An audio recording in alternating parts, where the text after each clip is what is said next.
መንፈሳዊ ሰው ከሆንክ ዳሌ ጡት አይታይም።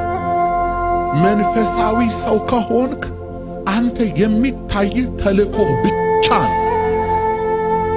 ተልእኮ በከንቱ ነው ጄልዛቤል ፋሽን ሾሄ ትርኢት የምታሳየው። እሱን የሚያይበት ሁኔታ ውስጥ አይደለም።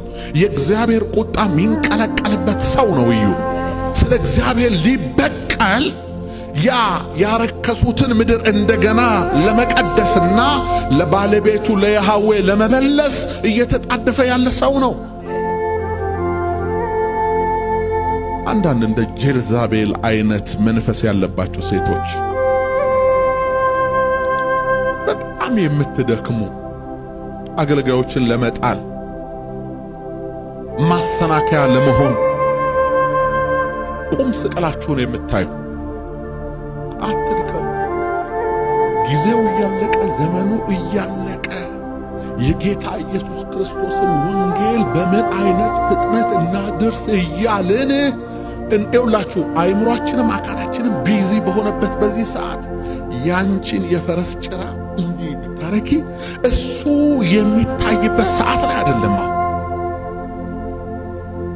ምንም አይነት ገንዘብ ይወጣበት ለተቀባሹ ሽቶ ራስሽ ላይ ኢንቨስት ላደረግሽባቸው ባዕድ ነገሮች ብዙ ዋጋ ከፍለሽ ሊሆን ይችላል። ሶሪ ግን ትኩረት በእግዚአብሔር መንግሥት ላይ ነው። አሜን። እና ጄልዛቤል እንደዛ አይነት ሐሳብ አገልጋዩን ልታሰናክለው ደግሞ ትኳላለች። ሰላም ነው አለች። ምን ሰላም አላችሁ አንቺና አባትሽ ቤቶች እያላችሁ ብሎ ጦሩን ከታች ነው የጀመረው። ከኔ ጋር ማን አለ አለ። ወታደሮቹ አለ አሉ። ፈጥፍጧት ከላይ ወጡና ከላይ ለቀቋት። እታች ወርዳ ቲማቲ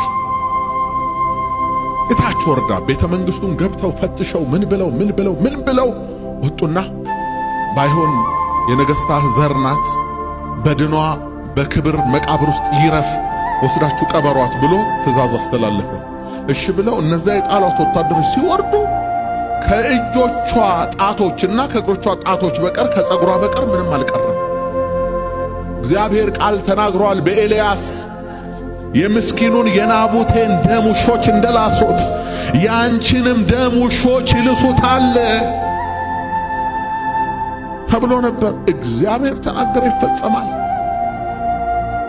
ግፍ አትስሩ። መጽሐፈ ምሳሌ ምዕራፍ 23 ላይ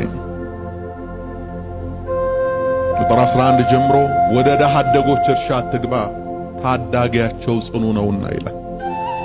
ወደ ድሃ አደጎች እርሻ አትግባ ታዳጊ